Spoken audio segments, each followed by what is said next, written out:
Hello everybody, welcome to number 27, I'm Jack, and today I'm here to find out if the DeLorean DMC12 is really as bad to drive as everybody says.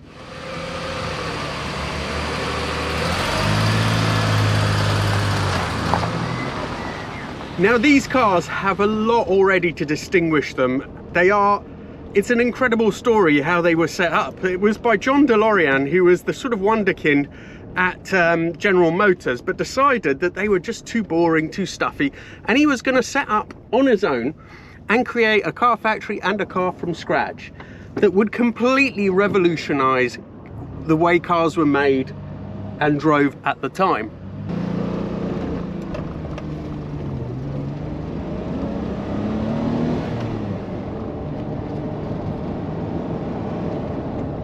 So not only did he do that, but he did it, let me just make sure the heat is on minimum, yeah. But he did it, he set up a factory in what was essentially almost an active war zone in Northern Ireland. And within 2 years, he had set up a factory that was producing 7,000 cars a year, which is like an incredible achievement. Not just that, but the car itself was really futuristic and did have some ideas that were absolutely way ahead of its time. So, for example, the body is completely clad in stainless steel. He wanted to make a car that would last, not a throwaway object. Can you imagine talking about that today and how relevant it is now with the problems that we have? So he was clearly a visionary, and originally the car was supposed to be powered by a rotary with 200 horsepower. It was supposed to be about $12,000. Promised to be something really quite interesting. In the end, it turned out to be rather different. So the realities of production came into play, and instead of having that sort of rotary 200 horsepower, fairly light engine, they ended up with quite a heavy Renault-sourced V6. Instead of having a composite chassis, they ended up having just a steel spine.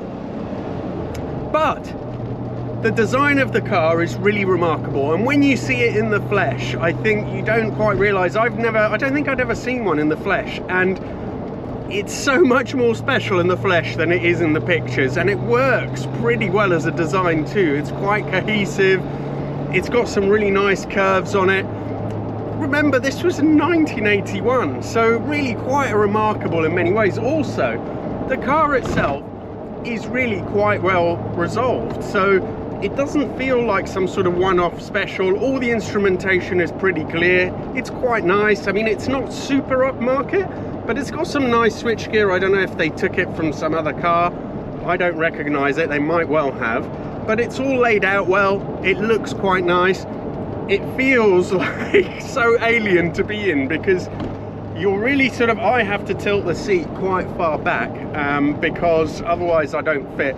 These gull-wing doors, they're sort of sculpted here to give you a bit more room, but I only just about fit. I'm 6'1". The design from the back end is also really dramatic with those louvres, the way that the lights, the rear lights have sort of got all that cross-sectioning on them. It really was very different from anything else that was around, and it's an amazing achievement that he managed to produce it at all. There was huge amounts of excitement about this car, and in theory I think that before it was even out, John DeLorean claimed that he already had 30,000 pre-orders for it. That turned out not to be true. In the first year they produced 7,000 cars but only sold 3,000, and the problems only continued from there.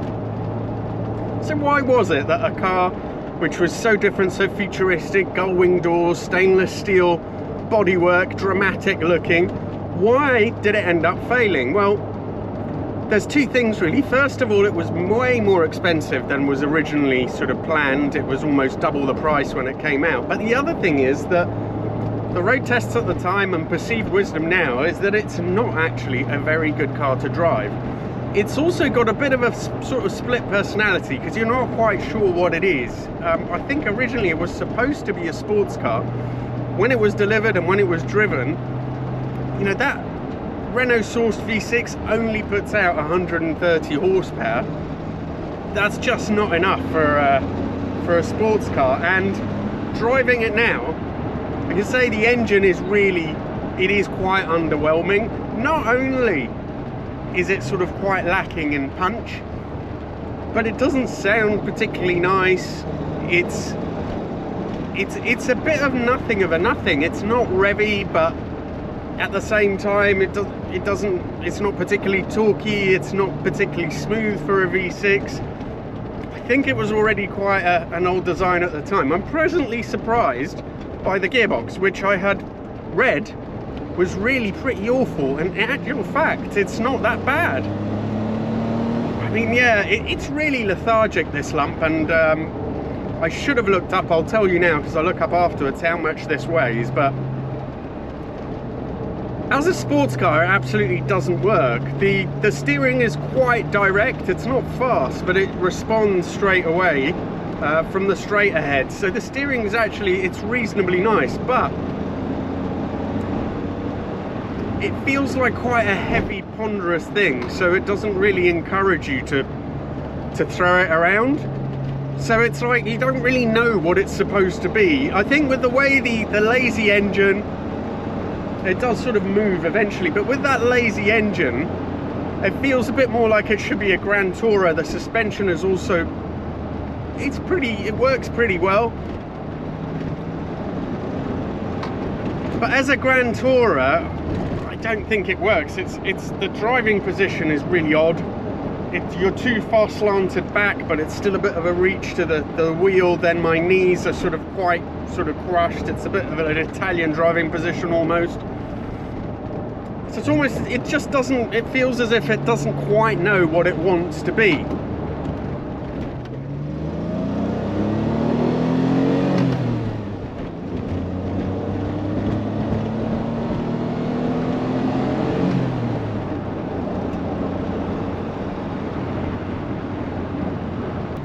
So it definitely isn't a great drive, but I am quite impressed by how far the development of the DMC12 actually got, in the sense that it feels like a really complete car, just let down by a few details, and it's quite sobering to imagine what could have been, because it's got so much promise. It was so different from anything else, and most of it, you know, the design of most of the car was just great, but really mainly the engine, I think, that really lets it down.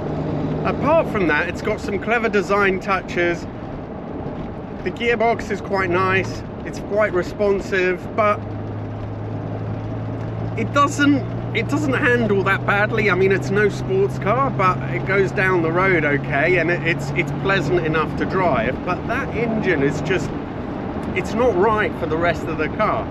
What a shame that this was released in its state, because if it had been released with like a more, you know, a better engine, I don't know, can you imagine if it was released with a Busso V6, for example, or something like that? I mean, it would be incredible. Also still would need a little bit of work, I think, because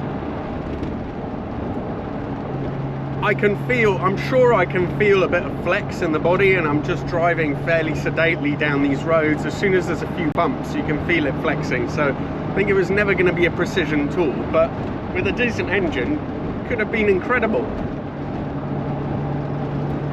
Thank you so much for watching. JHW Classics lent me this DMC12. They have an incredible collection of cars. Do go and have a look on their website. So thank you to JHW for letting me have a drive. It's a sort of lifelong ambition. I've always wanted to have a go in one of these. And on the whole, I wasn't expecting it to be great as a driver's car, and it isn't, but I really am quite impressed by it in other ways. Thank you all so much for watching. If you have an interesting car that you think I should be doing a review on, please get in touch. Instagram is the best way. Look forward to seeing you for the next video.